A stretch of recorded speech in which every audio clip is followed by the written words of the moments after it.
The Buffalo Bills are looking to hoist the Lombardi Trophy, and so how will their 2025 draft class help them do that? My name's Tyler, here with my brother Ryan, and we are going to be breaking down the Bills' 2025 rookie class. But before we do that, Ryan is getting married here in a couple of weeks. So, Bills fans, help out a fellow Patriots fan by sending him an early wedding present by hitting that subscribe button, tackling that bell, and leaving a like and a comment. Let us know what you think of the Buffalo Bills 2025 draft. And so, Ryan, I don't know if that was a good selling point to help us get subscribers by telling them you're Yeah, Patriots fans, but who knows? Maybe let's see. And so, but kicking off though, I will say this was the most stereotypical Bills draft. If I go look at these first yeah, five picks, and so yeah, I like the players. Don't get me wrong. Like I like the players. Like I like what they did. But first round, Maxwell Hairston, cornerback out of Kentucky, traded up to then go get TJ Sanders in the second round, defensive tackle out of South Carolina. Then the edge rusher out of Arkansas, Landon Jackson. Then another defensive tackle, Deone Walker out of Kentucky.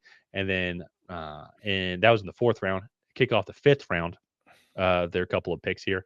Cornerback Jordan Hancock out of Ohio State.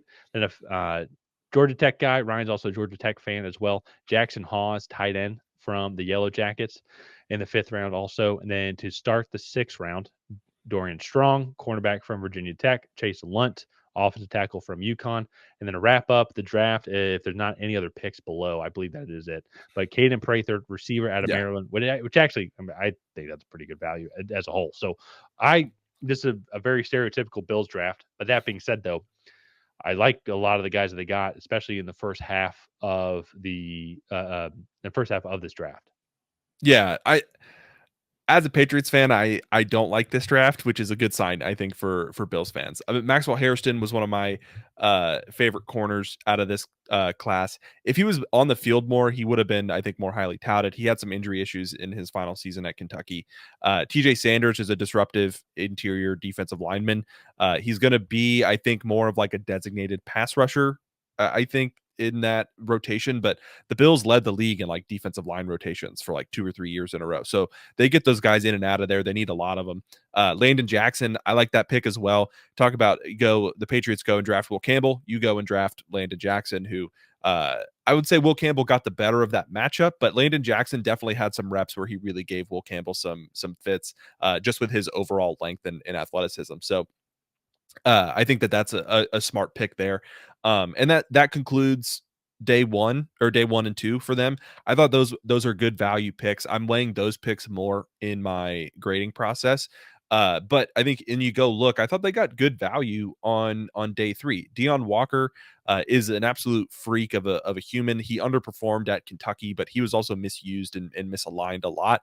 But his biggest issue, and if Sean McDermott can solve this, he might have a steal here, but he just plays so upright. He's 6'7" and he plays to all of it. And that just allows offensive linemen to get right under his pads and just totally stymie any pass rush he would have had. Jordan Hancock, that's fine.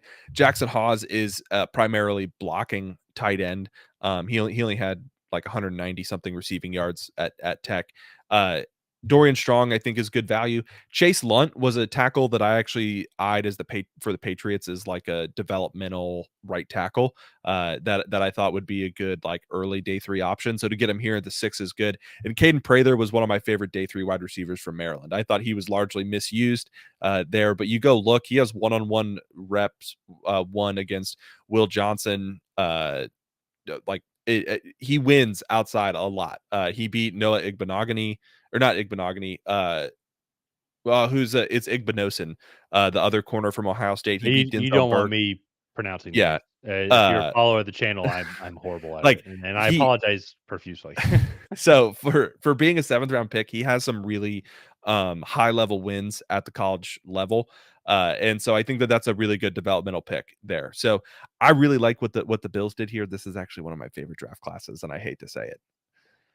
Yeah, this is definitely. I mean, I like a lot of the names that they have. Like there's some guys like if I personally maybe might have preferred Trey Amos over Maxwell Hairston. I'm picking hairs there. Like I'm going to trust the Bills scouting Oh, over mine. So, They're like, in the if that's same who they tier of liked, corner at least. Like, well, my biggest thing, I'm glad they addressed the position. Like, they needed to yeah. address the secondary spot, and they got the guy that they wanted there in the first round. I think he's gonna come in and do great.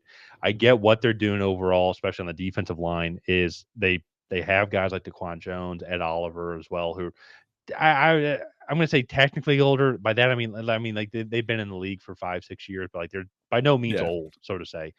But you go and get Joey Bosa in free agency. I really like that a lot. You go get Larry Ogunjobi as well, and he's slated as a backup as of right now. But the Bills do this a lot, especially then too with how Sean McDermott wants to run that defense, get a lot of bodies in there, can rotate guys, keep guys fresh, and with similar capabilities and versatilities. So even too, when I go look at a guy like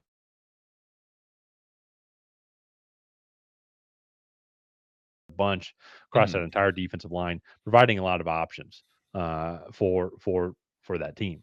So because the way Buffalo wins games, and especially then too, having that home field advantage is huge for them. But they're one of the best teams at running the ball as a whole as well. Yeah. So they want to kind of play that smash mouth style of football, where we're going to run it down your throats and you can't stop it. And at the same time, too, we're just going to send these huge guys at you, and we're just going to run you over defensively.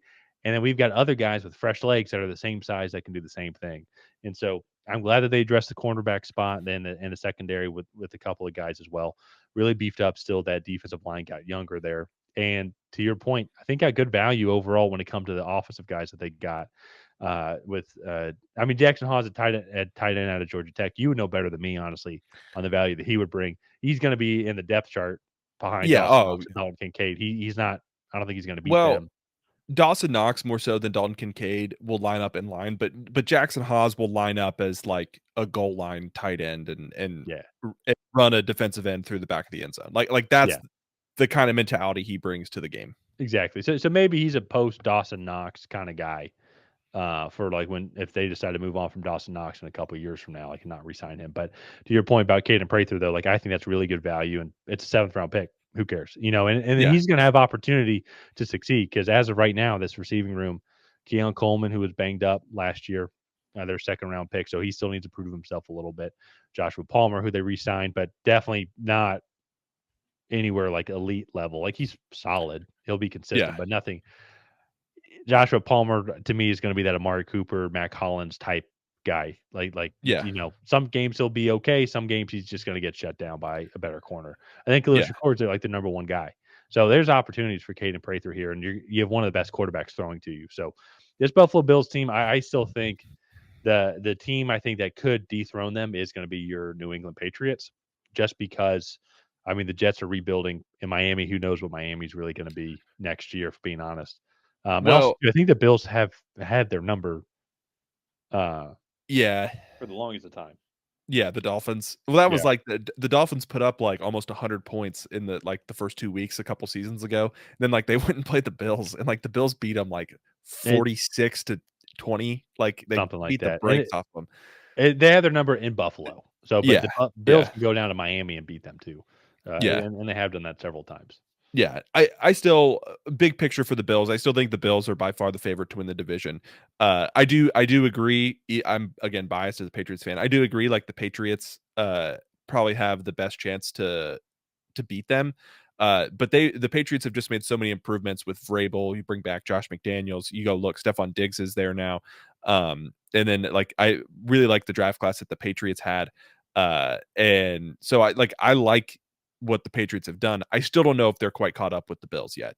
Uh, Well, it- it's just unproven. I'm not saying that they yeah, couldn't, but it definitely is still just unproven. And the Patriots going to have a whole new coaching regime coming in, and this is what we talked about with the Lions going into 2024.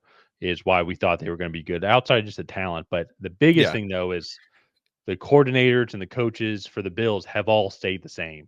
The yeah, Patriots are now on their second head coach or their third head coach in 3 years. So yeah, it's a lot of changes that are going on right now within that yeah. organization. And that just takes cohesion. That just takes time. And I bet too, just on side, I bet the Lions struggle a little bit this year because they have a They got whole to, new communication system coming in. And uh, the Bills they've had the same head coach now for 5 or 6 years now. Joe Brady's been the signal caller for a year and a half now, and vast improvements when it comes to the play calling and improvement in the running game with Joe Brady. So that's where I think the Bills are just have the upper hand as of right now. Yeah. Yeah. So I like what the Bills did. I think this draft class really does help them win in 2025. So with that being said, let's go ahead. Let's wrap this up here. If you guys have not already, please go ahead and like and subscribe. That is the best way to help out the channel. While you're down there, leave a comment on what you thought of this Bills draft. Did you love it? Did you hate it? What would you have done differently? Done that. We'll see you guys next time.